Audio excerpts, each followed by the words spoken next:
Yeah, because you were talking about earlier about tray images versus what's the grid images. That they're different. And once you drag something off the tray, put it into the grid, you get a different representation of what the object is. Was that something that you just?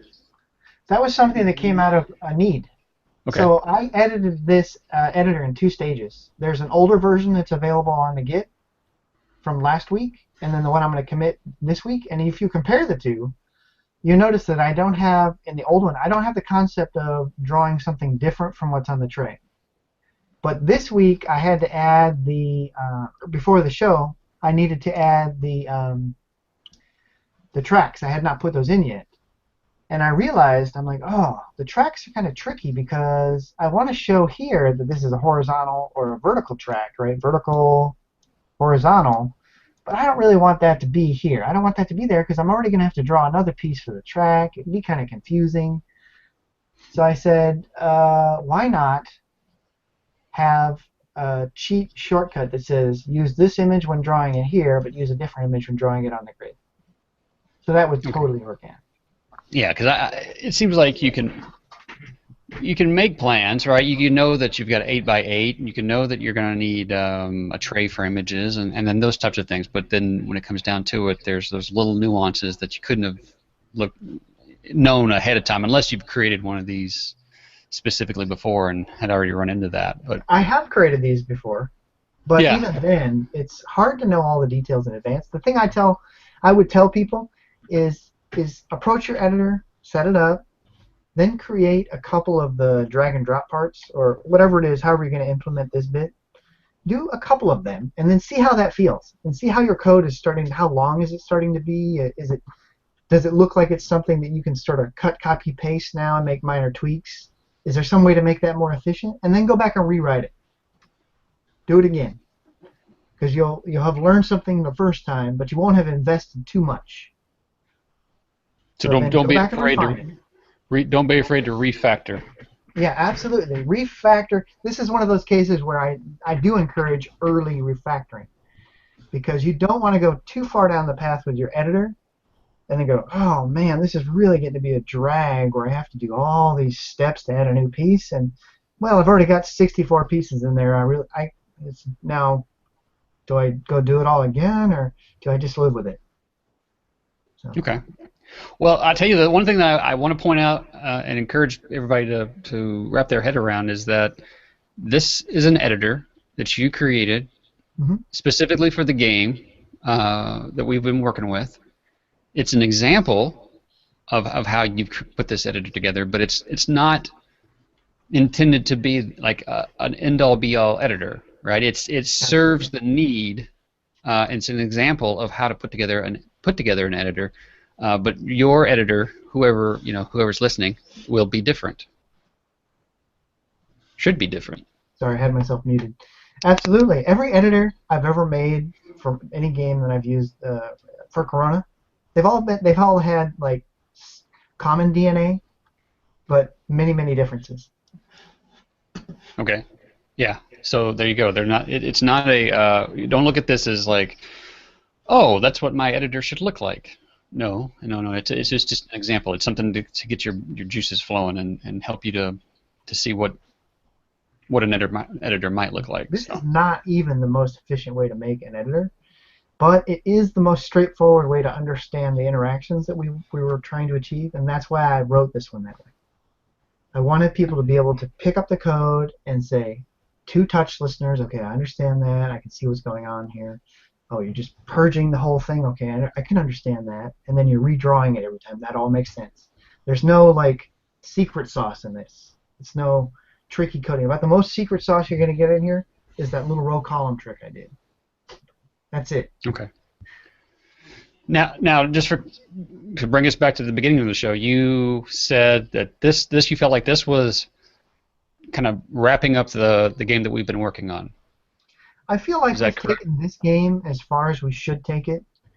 I think at this point, you could take this now and you can modify it. You can play with it and create your own projects, add your own pieces. I mean, there's really not much more that I can add without making this into a different game.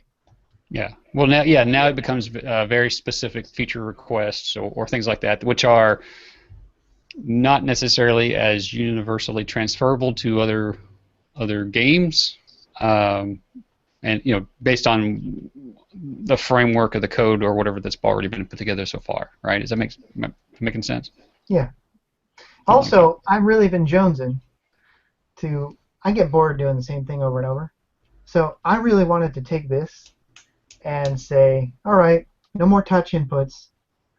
Time to use keyboards and mice and controllers. Let's go there. And that's going Okay. to be a different kind of game. That's going to open things up for us. Okay. More about keyboard shortcuts and level editors. If you really elaborate on keyboard shortcuts, you can make a level editor inside actual game. This is really great works for puzzle games where there's like already agreed, but it also would work with ads game. For instance, you can have like you create an empty level with just starting position at the center and with one, say, planet on the in the center, and then using your mouse you move it to some position, and then you press a button on the keyboard, and there's something appears like, and everything is shortcutted, and everything is configured via shortcuts, and you don't have to. My point is that for some people it's very frustrating to develop a new user interface for level editor, but that's actually not required as long as you use normal logic for keyboards. I'm glad you brought that up, actually. I do like visual editors, but I do also do what Sergey is saying, which is create a bunch of keyboard shortcuts and just create right there in the game. And the beauty of what Sergey is saying is once you've got that, it's really simple because you don't have to create new special interactions and more logic. All you need is to handle the keyboard inputs and to do something based on that and basically where your mouse is, your touch is. And once you've done that and got that working, later if you want to add an editor to your game, you've got all this logic backing the keyboard shortcuts that you can then put some other kind of logic in front of and make an editor very quickly.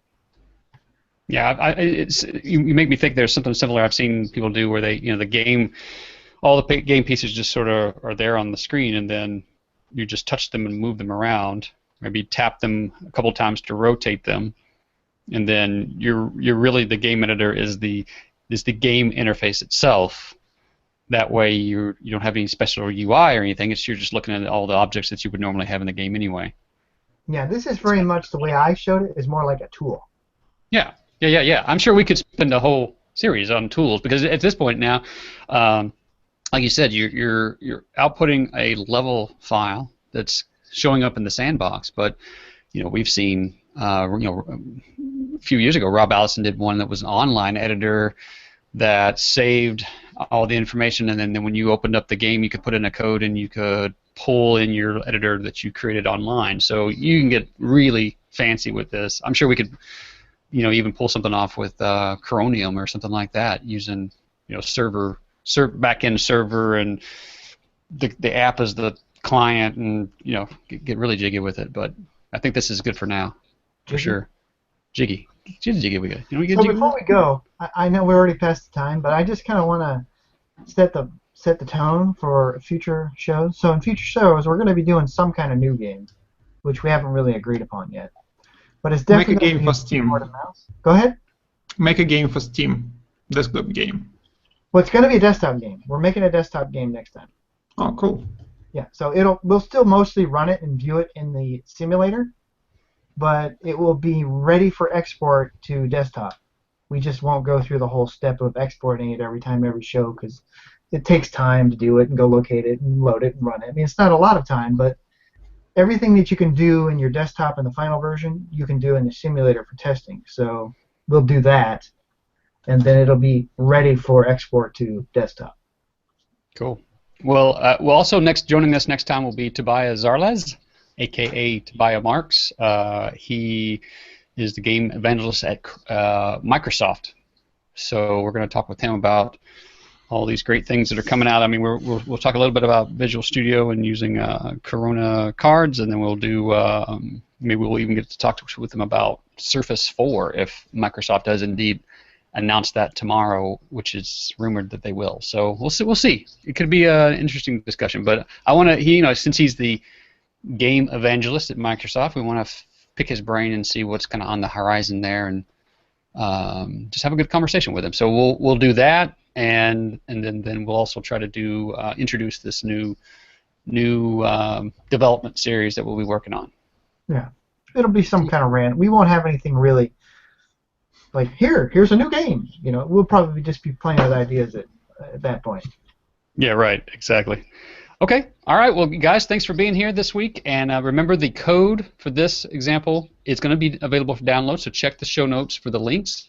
We've also have all the videos for Monster Need Coins, all the breakdown of the game. Everything is in the previous videos, so you can find those at youtube.com/coronageek. And as always, if you have any questions, just hit us up in the forums or shoot an email to coronageek@coronalabs.com and let us know what you want to talk about. Until next week, have a great week and happy coding. Adios. Adios. Happy trails.